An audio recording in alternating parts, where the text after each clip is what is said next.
Hi BookTube! I'm here today with my best books of 2015. I narrowed it down to 10. It was hard, but I've done it, and I'm just going to hop right into it.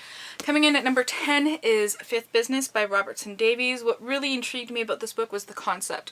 Fifth Business is a character, generally in opera or drama, who's neither the hero, the love interest, the confidant, or the villain. He's kind of the person that furthers the plot for the other characters. And so this novel was written around a person who would be considered fifth business in real life. He's not the hero of his own story, he's kind of just a part of everyone else's story. So I thought it was really interesting to hear about all these other people in relation to our main character here. Yeah.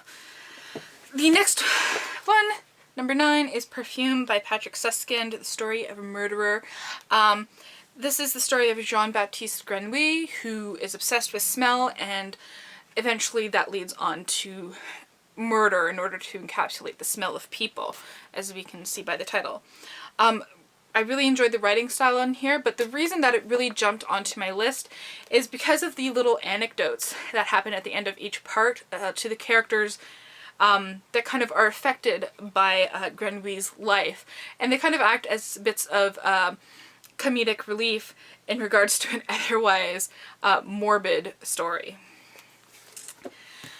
Coming in at number 8 is Cloud Atlas by David Mitchell.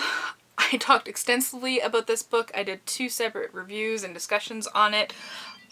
Basically, the writing style and the philosophy are what really got me in this book. Number 7 is That Dead Man Dance by Kim Scott. This is the story of Baba Wabalagini, who is an Aboriginal boy just as the European settlers are coming to Australia.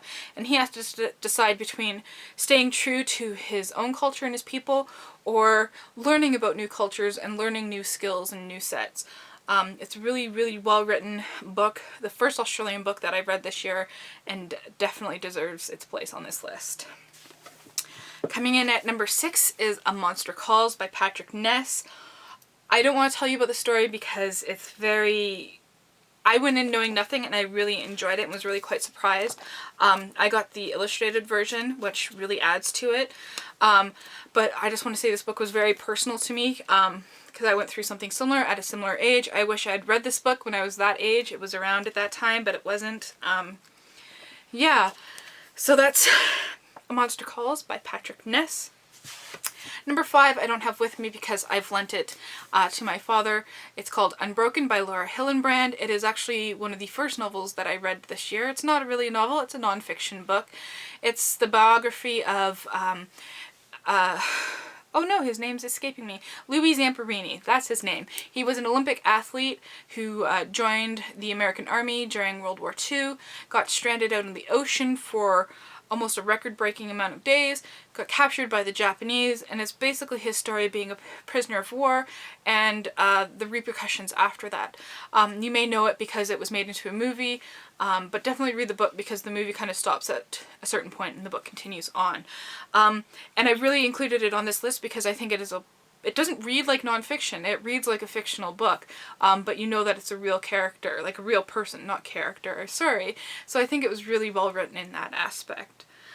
Coming in at number 4, sorry, I'm skipping ahead of myself, is The Dead Kid Detective Agency Loyalist to a Fault. This is book 3 in the Dead Kid Detective Agency series by Evan Munday. Basically, this girl, October Schwartz, has somehow summoned 5 teenage ghosts, and they go about and solve mysteries of their deaths and other mysteries that are happening in Sticksville, their town. It's a really fun and educational book. It's really good. The action's well paced. It's overall amazing. Yes, that's the Dead Kid Detective Agency. Number 3, I don't actually have this book. I read it on ebook, and that's The Sheep Look Up by John Brunner. This book astounded me, not only with the concept, I really felt like it was still relevant to the day. Basically what has happened is that the climate on Earth has changed so much that it's causing devastation, and it's about people trying to live in that world. What really struck me and why I included it on this list is the format it was written in.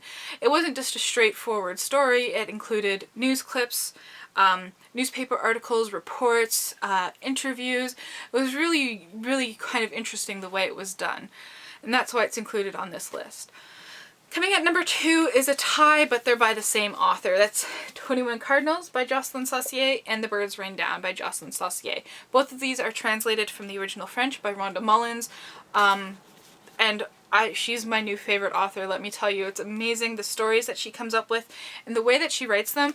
As you can tell, her books are very short, but she manages to tell such intriguing and amazing stories at that time. And The Birds Rain Down is about a group of old men in their 80s and 90s who've decided to leave the world behind and go live in the forests of northern Ontario.